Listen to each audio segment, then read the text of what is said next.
मंगलसूत्र पहनाया, मांग में सिंदूर भरा, गले में माला पहनाई और बड़ों ने आशीर्वाद दिया।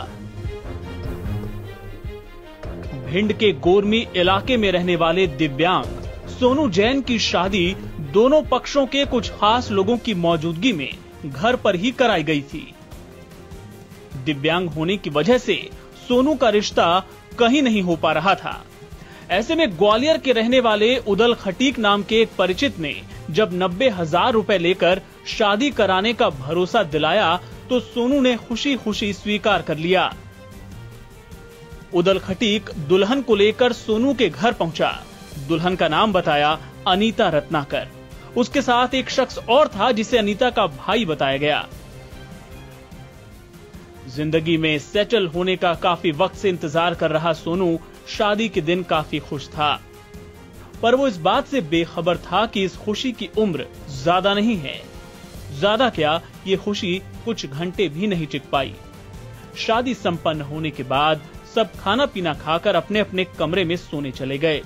दुल्हा दुल्हन भी सुहागरात वाले कमरे में गए और फिर शुरू हुआ असली खेल। दुल्हन के साथ आए दो लोग गर्मी का बहाना बनाकर बाहर सोने की बात कहकर चले गए। अब बची थी दुल्हन। अनीता ने भी तबीयत खराब होने का बहाना बनाया और घर के छत पर चली गई। काफी देर बाद भी जब दुल्हन कमरे में नहीं लौटी तो उसे देखने के लिए घर वाले छत पर गए, पर अनीता वहां नहीं मिली और जल्द ये पता चला कि वो तो छत से कूदकर भाग निकली है। आधी रात को घर में हड़कंप मच गया, लेकिन सोनू को ठग कर भाग रही दुल्हन की किस्मत ने भी उसे धोखा दे दिया। दरअसल जिस समय अनीता छत से कूदकर भाग रही थी, उसी समय इलाके में पुलिस गश्त लगा रही थी और पुलिस ने उसे पकड़ लिया। इसके बाद सोनू भी गोरमी थाने पहुंचा और धोखाधड़ी की शिकायत दर्ज कराई। तो ये जब शादी उसकी हुई थी तो क्या बताया आपको? शादीशुदा नहीं है? हाँ हाँ। शादी कहाँ हुई थी आपकी? नदियावार मकान पे। अच्छा, गोरमी में विवाह संपन्न हुआ था? हाँ। अच्छा। तो अब आपने जो पैसा दिया था वो आपको वापस मिला? नहीं मिला। कितना पैसा दिया था? 90,000।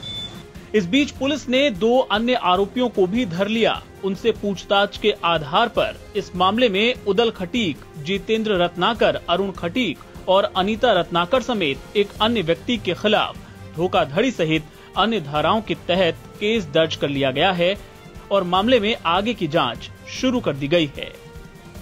NBT ऑनलाइन की रिपोर्ट।